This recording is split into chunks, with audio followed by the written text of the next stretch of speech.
ഹരേ കൃഷ്ണ. ഗുരുവായൂർ പുണ്യസങ്കേതത്തിൽ നെയ്വിളക്കുകളുടെ പ്രഭയിൽ കുളിച്ചു നിൽക്കുന്ന പൊന്നുണ്ണിക്കണ്ണനെ ദർശിക്കുക എന്നത് തന്നെ ഓരോ ഭക്തൻ്റെയും ജന്മപുണ്യമാണ്. അതുപോലെ തന്നെ ആ ഒരു ദർശനം വിവരിക്കാൻ കഴിയുക എന്നുള്ളതും പുണ്യമായിട്ടാണ് കരുതുന്നത്. ഇന്നത്തെ അലങ്കാരത്തിൻ്റെ പ്രത്യേകത എന്ന് പറയുന്നത് ഭഗവാൻ ഒരു കൊച്ചു ദാമോദരനായിട്ടാണ് ശ്രീലകത്ത് വാഴണത്.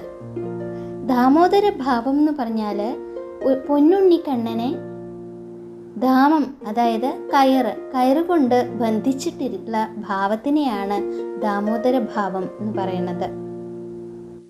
യശോദാമ്മ സ്നേഹം കൊണ്ട് ഉരലിൽ കെട്ടിയിട്ട ഉണ്ണിക്കണ്ണനാണ് ദാമോദരൻ.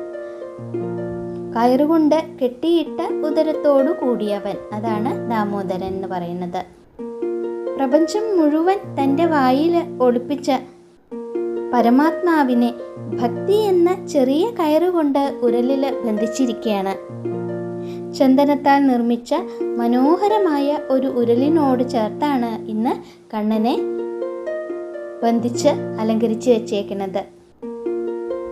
ഭഗവാന്റെ കുഞ്ഞു കരങ്ങളിൽ ഒരു വലത് കയ്യിൽ ഒരു ഉരുണ്ട വെണ്ണ ഉരുളയാണുള്ളത്. വെണ്ണ കഴിക്കുന്ന ഭാവത്തിലാണ് കണ്ണൻ നിൽക്കുന്നത്. ഇടത് കൈയിലാവട്ടെ ഓടക്കുഴലാണ് ധരിച്ചിരിക്കുന്നത്. ഭഗവാന്റെ അരയിൽ കിങ്ങിണി മുത്തുകളായിട്ട് ഇങ്ങനെ കോർത്ത് വെച്ചിരിക്കുന്നു.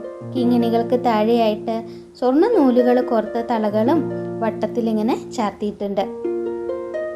കണ്ഠത്തിൽ മനോഹരായ മാങ്ങാമാലയും കാശുമാലയുണ്ട്. സ്വർണ്ണതിലകം ചാർത്തിയിട്ടുണ്ട്. കൂടാതെ 2 തോളുകളിലും സ്വർണ്ണ ഗോപികൾ തിളങ്ങുന്നുണ്ട്. ഭഗവാന്റെ തിരുമുടിയിലേക്ക് നോക്കി നോക്കൂ. 3 തരം തിരുമുടി മാലകളാണ് ചാർത്തിയിട്ടുള്ളത്. തെച്ചിപ്പൂവും തുളസിയും വെള്ള നന്ദ്യാർവട്ട പൂവും ചേർന്ന മാല, തുളസിയും വെളുത്ത പൂക്കളും മാത്രമായിട്ടുള്ള ഒരു മാല, അതേപോലെ തന്നെ തെച്ചിപ്പൂക്കളും മാത്രമായിട്ടുള്ള 3ാമതൊരു മാല. അങ്ങനെ 3 തരം തിരുമുടി മാലകളാണ് കണ്ണന് ചാർത്തിയിട്ടുള്ളത്. ഇനി വിധാനമായിട്ട് നോക്കി നോക്കൂ. മുകളിൽ ഇങ്ങനെ 5ഓളം ഉണ്ടമാലകളാണ് ചാർത്തിയിട്ടുള്ളത്. താമരയും തെച്ചിയും തുളസിയും ചേർത്ത് കോർത്തെടുത്തുള്ള ഉണ്ടമാലകളാണ് ശ്രീലകത്തെ ആകെ ഭക്തി സാന്ദ്രമാക്കിക്കൊണ്ട് അലങ്കരിച്ചു വെച്ചിട്ടുള്ളത്. നെയ്വിളക്കിൻ്റെ വെളിച്ചത്തിൽ മുഖത്ത് വിരിയുന്ന ആ മന്ദഹാസം കണ്ടു നിൽക്കുമ്പോൾ ഏതൊരു ഭക്തനും മനസ്സങ്ങനെ കുളിർക്കും. ഉരലിൽ ബന്ധിക്കപ്പെട്ടു എങ്കിലും ലോകത്തെ മുഴുവൻ ബന്ധനത്തിൽ നിന്ന് മോചിപ്പിക്കുന്നവനാണ് ഗുരുവായൂരപ്പൻ.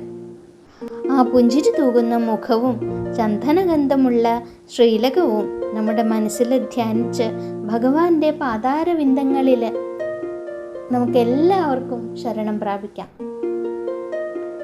ആ തൃപ്പാദങ്ങളിൽ സർവവും സമർപ്പിച്ചുകൊണ്ട് നമുക്കൊരുമിച്ച് നാരായണ നാമം ജപിക്കാം.